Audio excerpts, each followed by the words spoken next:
Bismillahirrahmanirrahim. Assalamu alaikum my dear students. Now we want to discuss a very simple topic. और वो simple सा topic क्या है कि what are the necessary conditions for the effective growth.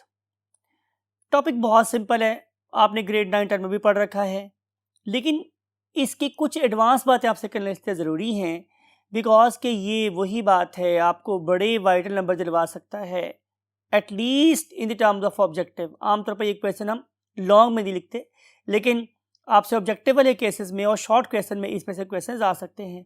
So don't under estimate this topic. आपने इसकी भी important बातों को ज़रूर नोट करना है. मैं कोशिश करूँगा कि मैं आपके साथ ये बातें लिखूँ या एटलीस्ट उसकी साइड बनवा दूँ, लेकिन आप भी इन पॉइंट्स को अपने माइंड में ज़रूर रखेंगे और प्रॉपर नोट करेंगे. इस उम्मीद के साथ कि आप इस सफ़र में मेरे साथ चलेंगे. Let's move to the whiteboard. Yes my dear students, discuss कर रहे थे हम कंडीशंस ऑफ ग्रोथ और conditions necessary for effective growth. तो इसको हमने दो कैटेगरीज में डिवाइड कर लिया जैसे आपको नजर आ रहा है. One of them are called as external factor and other one are internal factors. ठीक है, तो अगर आप देखें तो लंबी लिस्ट आपको नजर आ रही है. एक्सटर्नल फैक्टर्स में temperature, then light, then oxygen, then carbon dioxide, then water and then the nutrients. तो काफ़ी एक लंबी लिस्ट है. वन बाय वन आपसे स्टडी करते हैं. पहली बात है टेम्परेचर. बिल्कुल पढ़े लिखे बच्चे हैं, आपको बिल्कुल इसको अंडरस्टैंड करने में मसला नहीं पेश आएगा कि टेम्परेचर का अपना एक रोल है इन द ग्रोथ. याद रखने वाली बात यह है कि हम उस ग्रोथ की बात नहीं कर रहे हैं जो सब सॉइल थी. हम उस ग्रोथ की बात कर रहे हैं जो अब जाहिर है सेल्स बड़े हो गए हैं और वो किसका ग्रो करेंगे. उस पर्टिकुलर चीज़ में टेम्परेचर का एक बहुत इंपॉर्टेंट रोल है. कैन एनीबॉडी गेस कि टेम्परेचर किसी भी प्लांट की ग्रोथ पे कैसे इफेक्ट हो सकता है? Excellent answer, definitely by activating और डीएक्टिवेटिंग द एंजाइम. किसी भी एंजाइम को काम करने की एनर्जी चाहिए, तो एनर्जी का अल्टीमेट सोर्स हमारे पास क्या है? सन. तो इसका मतलब ये होगा कि अगर टेम्परेचर ज़्यादा है मीन्स ऑप्टिमम है तो ग्रोथ रेट ऑप्टिमम होगा because enzymes will work eight there full, you can say peaks, eight there full power. तो जब एंजाइम अपना सही काम कर रहे होंगे, फुल जोर लगा रहे होंगे, तो जाहिर है ग्रोथ का रेट भी क्या हो जाएगा? तेज हो जाएगा. लेकिन अगर टेम्परेचर कम है तो जाहिर है excitation energy in particular enzyme को कम मिल रही है तो they will work at lower pace. Is there any relationship between this? Yes. उसके लिए आप इस पर्टिकुलर कर्व को देखें तो आपको नजर आ रहा है कि एक्स एक्सेस पे हम लोगों ने लिया हुआ है टेम्परेचर और वाई एक्सेस पे लिया हुआ है हमने ग्रोथ रेट. तो आपको नजर आ रहा है कि लो टेम्परेचर पे ग्रोथ रेट कम है और जो टेम्परेचर इंक्रीज कर रहा है ग्रोथ रेट भी बढ़ता चला जा रहा है. लेकिन क्या ये सदा बढ़ता ही रहता है? तो आंसर इज नो. जब टेम्परेचर एक खास लेवल से एक्सीड करेगा जहां पे एंजाइम की डिनेचुरेशन स्टार्ट हो जाएगी या प्लांट्स एक डिहाइड्रेशन के थ्रेट को फेस करना शुरू करेंगे तो जाहिर है ग्रोथ का इफेक्ट क्या हो जाएगा? रिटार्ड हो जाएगा. तो इस लिहाज से temperature should be optimum for optimum growth. And now we want to move to the next thing that is called as a light.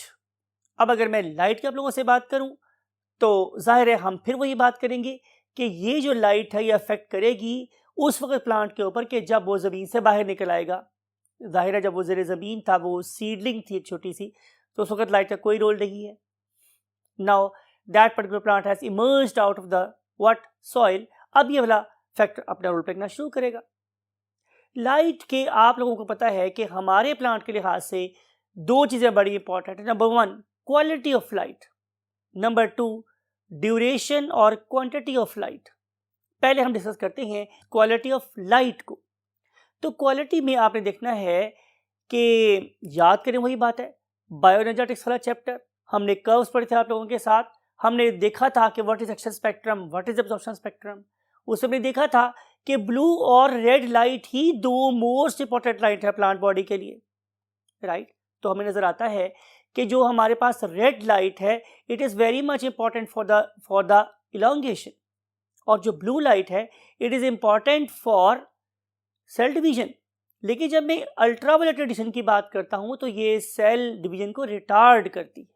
इसका मतलब ये होगा कि सिर्फ और सिर्फ हमें ब्लू लाइट को कंसिडर नहीं करना, रेड को कंसिडर नहीं करना, बल्कि हमें यूवी लाइट को भी कंसिडर करना है. ठीक है, तो जो यूवी लाइट्स होती हैं ये सेल डिवीजन को रिटार्ड करवाती है। You got the point. ये तो बात हुई क्वालिटी ऑफ लाइट के रेफरेंस से। अब हम बात करेंगे क्वांटिटी ऑफ लाइट के रेफरेंस से। हम अगर क्वांटिटी की बात करेंगे तो हम इसको डे लेंथ या length of the dark period कहेंगे, या आम सिंपल ज़बान में से बोलेंगे फोटो पीरियड, कि रोशनी किसी पौधे को कितनी देर तक अवेलेबल है। इसके लिहाज से हम लोगों ने प्लांट्स को डिफरेंट कैटेगरीज में डिवाइड कर दिया है। बहुत से ऐसे प्लांट्स हैं जिन्हें हम शॉर्ट डे प्लांट्स बोलते हैं, बहुत से ऐसे प्लांट्स हैं जिन्हें हम लॉन्ग डे प्लांट्स बोलते हैं। इवन उनकी जो फ्लावरिंग है, राइट, वो किस पे डिपेंड कर रही है? ड्यूरेशन ऑफ लाइट के ऊपर। तो प्लांट्स की ओवरऑल स्ट्रक्चर एंड रिप्रोडक्शन को मॉनिटर करने में डेफिनेटली प्लांट के ऊपर फॉल होने वाली क्वांटिटी ऑफ लाइट का भी क्या है? बहुत इंपॉर्टेंट रोल है, right. Now we want to jump to the next thing that is called as the oxygen. आपको पता है ना, मैंने तो डिस्कस किया था कि why farmers carry out the process of ploughing, कि किसान हल क्यों चलाता है, या आमतौर पे हम अपने घरों में छोटे छोटे गार्डन्स की तरह मालियों को देखते हैं तो गोडी क्यों करते हैं, particularly after sowing the seeds. यानी कि ये वाला जो प्रोसेस है, ये वाला जो फैक्टर है, ये उस वक्त शुरू हो गया उसकी इंपॉर्टेंस जब हमने सीड को सो किया था। अगर आप लोग एक सीड लें और उसे आप टैप्ड सॉइल में दबा दें, तो चूंकि उस जर्मिनेटिंग सीड को ऑक्सीजन नहीं मिल रही तो कभी ग्रोथ नहीं होगी। तो ग्रोथ को इवन स्टार्ट करवाने के लिए ऑक्सीजन की जरूरत है। फिर आप पढ़े लिखे बच्चे हैं, आपको पता है कि प्लांट भी क्या करता है? एरोबिकली रेस्पायर करता है, और एरोबिक रेस्पिरेशन ही मैक्सिमम एनर्जी जनरेट करने का वाहिद जरिया है। तो फिर क्या होगा? अगर हमारे पास ऑक्सीजन नहीं होगी तो कंडीशंस हो जाएंगी एनऑक्सिक और एनएरोबिक। तो डेफिनेट अमाउंट में जो हमें एटीपी चाहिए थे वो एटीपी नहीं बनेगी, and you know ATP is body currency. तो अगर एटीपी नहीं है तो सारा मेटाबॉलिज्म का प्रोसेस बहुत ज़्यादा स्लो हो जाएगा। तो अगर हम चाहते हैं कि ग्रोथ एक नॉर्मल पेस के साथ या मैक्सिमम पेस के साथ चलती रहे, तो हमें मैक्सिमम अमाउंट में एटीपी बनवानी है, और एटीपी बनवाने का ओनली सोर्स क्या है? Oxygen. No oxygen no growth, less oxygen less growth, maximum oxygen maximum growth. लेकिन मैक्सिमम से क्या मदद होती है? हमारी ऑप्टिमम। बिकॉज कि अगर हम लोग बहुत ज़्यादा O2 प्रोवाइड कर दें तो भी प्लांट अपने डिफेंस में ग्रोथ प्रोसेस को क्या करते हैं? स्लो कर देते हैं, right. Now we want to move to the next thing that is called as a CO2। और अगर हम कार्बन डाइऑक्साइड की बात करें, अगेन वही बात, रिमेंबर न्यूट्रिशन इन प्लांट्स वाला topic, remember the process of photosynthesis, remember that very topic, a concentration of CO2 is 0.03 to 0.04%, and inside leaf it is 0.00%. तो there should be a gradient.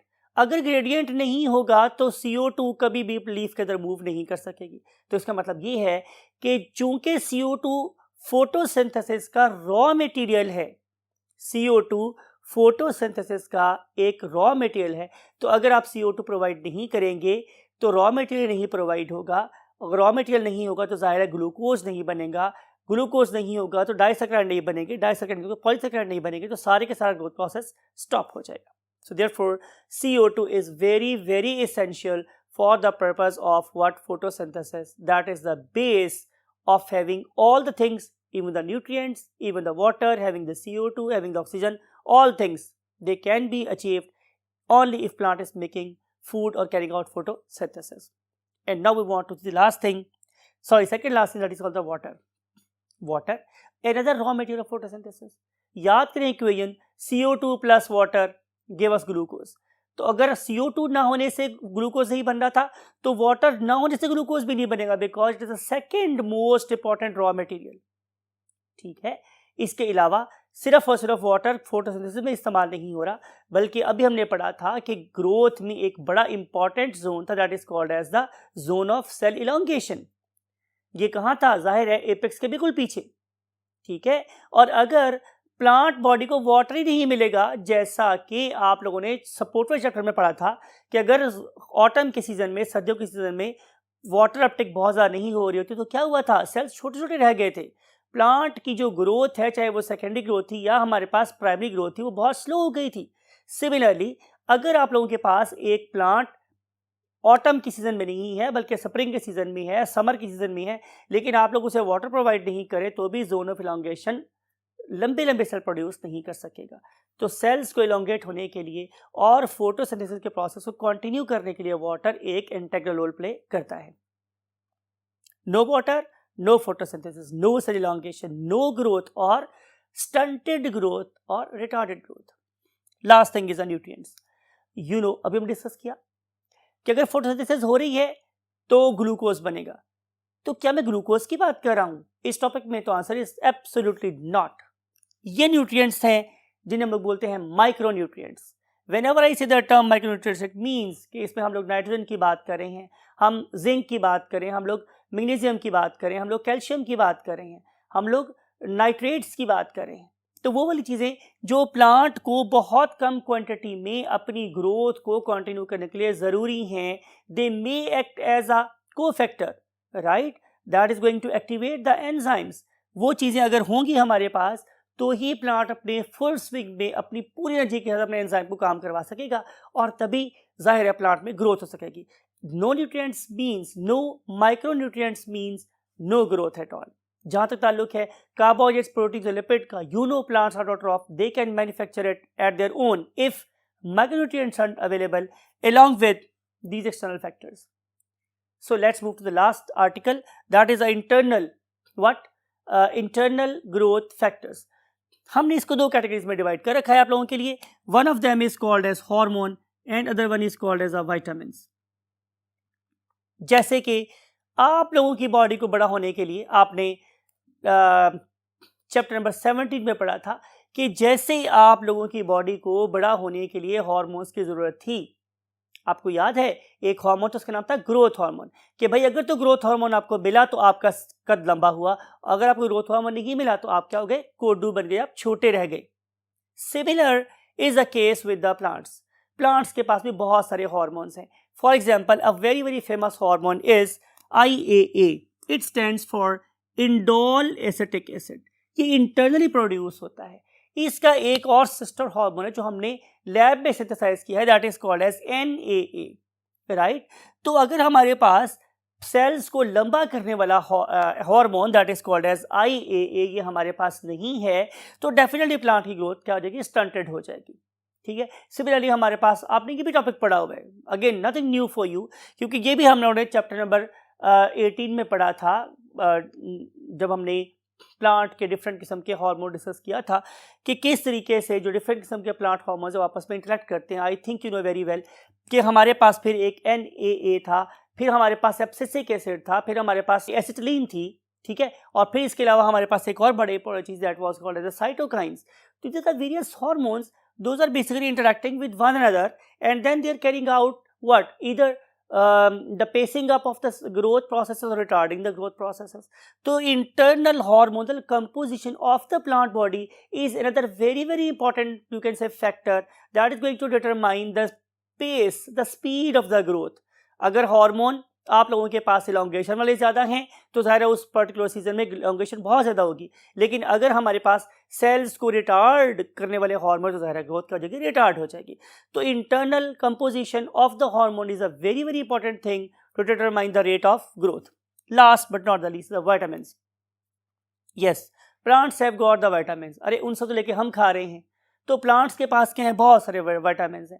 अगर उसके पास ये वाले vitamins optimum amount में produce हो रहे हैं तो डेफिनेटली प्लांट की ग्रोथ क्या होगी, बहुत ज़्यादा होगी, बहुत तेज़ होगी। और अगर इनमें से किसी विटामिन की मैन्युफैक्चरिंग नहीं हो रही प्लांट बॉडी में तो जाहिर है उस कोरेस्पॉन्डिंग विटामिन की डेफिशिएंसी के सामने नजर आना शुरू हो जाएंगे। फॉर एग्जाम्पल कि बहुत से प्लांट हार्मोन सिर्फ और सिर्फ इसलिए प्लांट बॉडी पे बन रहे हैं कि सनलाइट अवेलेबल है। अगर मैं किसी पौधे को उठाऊं, उसे उठा के डार्कनेस में रख दूं तो despite of the having capability of making vitamins, plant can not make it.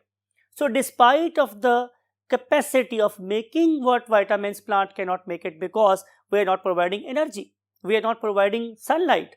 तो जब तक हम उनको ये प्रोवाइड नहीं करेंगे तो प्लांट्स सीवियर विटामिन डेफिशिएंसी का शिकार हो जाएंगे और सीवियर डेफिशिएंसी में plants will not be able to carry out the process of growth at the required pace and they will show some stunted growth और अरेस्टेड ग्रोथ। सो ये सारी बातें थी regarding the conditions of the growth. अगर हम चाहते हैं कि हमारी फसलें बहुत अच्छी हों, हमारे घर का जो बाग है वो बहुत तेज़ी से ग्रो कर रहा हो, तो फिर आपको ये सारी की सारी चीज़ें ऑप्टिमम कॉन्सेंट्रेशन में अपने प्लांट्स को प्रोवाइड करनी चाहिए। और अगर आप प्रोवाइड करने में कामयाब हो गए तो you will love your garden, you will love your crop, you will definitely become wealthy. हमेशा बोलता हूँ प्लांट्स भी लिविंग एंटिटीज़ हैं। जहाँ आप अपने आराम का ख्याल रखते हैं, अपने पौधों को, अपने बाग के पौधों को भी उतनी ही तवज्जो से पालेंगे तो आप उनसे भी दुआएं समेटेंगे। इस उम्मीद के साथ कि आप अपनी इस कंट्री से, अपनी इस होमलैंड से प्यार करें, इसको बहुत ज़्यादा दरख्तों और पौधों के तोहफे दें। आई वॉन्ट टू से यू। अल्लाह हाफ़िज़।